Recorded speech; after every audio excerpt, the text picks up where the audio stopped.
అంజయ్య రోడ్లోని నారాయణ ఈ techno English medium పాఠశాల నందు మంగళవారం సాయంత్రం ముందస్తు దసరా ఉత్సవాలు అంగరంగ వైభవంగా ఆనందోత్సాహాల మధ్య ఎంతో వైభవంగా నిర్వహించారు. చిన్నారి విద్యార్థులు సాక్షాత్తు అమ్మవారి అలంకరణలో అబ్బురపరిచారు. ఈ దసరా ఉత్సవాల్లో భాగంగా పసుపుతో బతుకమ్మను చేసి పూలతో బతుకమ్మను అలంకరించి ఆటపాటలతో బతుకమ్మను భక్తితో పూజించారు. ఈ కార్యక్రమంలో ముఖ్య అతిథిగా పాఠశాల ఏజీఎం పెద్దిరెడ్డి హాజరై అమ్మవారి అలంకారంలో ఉన్న పిల్లల వేషధారులను చూసి వాళ్లను అలంకరించిన తల్లిదండ్రులను ఉపాధ్యాయులను మెచ్చుకున్నారు. ఈ సందర్భంగా ప్రధానోపాధ్యాయులు కె కిరణ్ కుమార్ దసరా నవరాత్రుల యొక్క ప్రాశస్త్యాన్ని పిల్లలకు వివరించి పిల్లలకు సంస్కృతి సంప్రదాయాల పట్ల అవగాహన కల్పించారు.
ఈరోజు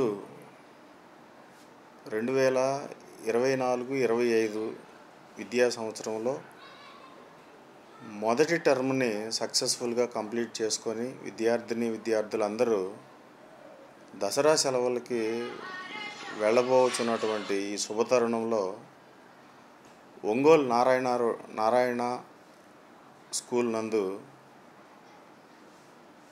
ప్రీ దసరా సెలబ్రేషన్స్ని జరుపుకుంటూ ఉన్నాం. ఈ సందర్భంగా చెడు మీద మంచి సాధించినటువంటి విజయానికి చిహ్నంగా విద్యార్థులకు దసరా పండుగ యొక్క విశేషాలను తెలియజెప్తూ, అర్జునుని యొక్క గొప్పతనాన్ని తెలియజెప్తూ, దసరాలో ఉన్నటువంటి నవరాత్రి విశేషాలని విద్యార్థులకు బోధిస్తూ, పిల్లలతో ఆ నవరాత్రుల యొక్క అమ్మవార్ల ప్రతిరూపాలని మేకప్ రూపంలో వాళ్ళకి అలంకరిస్తూ, పిల్లల ఆటపాటల యందు, సాంస్కృతిక కార్యక్రమాల యందు వాళ్ళు ఈరోజు చాలా ఆనందంగా గడుపుతూ ఉన్నారు. ఈ సందర్భంగా దసరా సెలవులకు వెళుతున్నటువంటి మన తెలుగు రాష్ట్రంలోనే కాకుండా పక్క రాష్ట్రమైనటువంటి తెలంగాణ వాళ్ళు కూడా ఈ సందర్భంలో బ్రతుకమ్మ పండుగని కొనియాడుతూ ఉంటారు. వాళ్ళు పక్క రాష్ట్రమైనా మన తెలుగు వాళ్ళు కాబట్టి బ్రతుకమ్మను జరుపుకుంటున్నటువంటి వాళ్ళకు కూడా బ్రతుకమ్మ పండుగ సందర్భంగా శుభాకాంక్షలు తెలుపుకుంటూ, బ్రతుకమ్మ యొక్క విశిష్టతను తెలియజేసే విధంగా ఈ అంజే రోడ్డు నారాయణ స్కూల్ నందలి బ్రతుకమ్మ యొక్క ప్రతిమను కూడా ఏర్పాటు చేసుకొని బ్రతుకమ్మ యొక్క పండగని విశిష్టతని వాళ్ళకి తెలియజేస్తూ, తల్లిదండ్రుల సమక్షంలో పిల్లలందరికీ దసరా శుభాకాంక్షలు తెలుపుకుంటూ ఈ దసరా సెలవుల్ని డిక్లేర్ చేస్తూ ఉన్నాం. ఈ సందర్భంగా నారాయణ విద్యా సంస్థల తరపున ఒంగోలు పురవాసులందరికీ దసరా శుభాకాంక్షలు.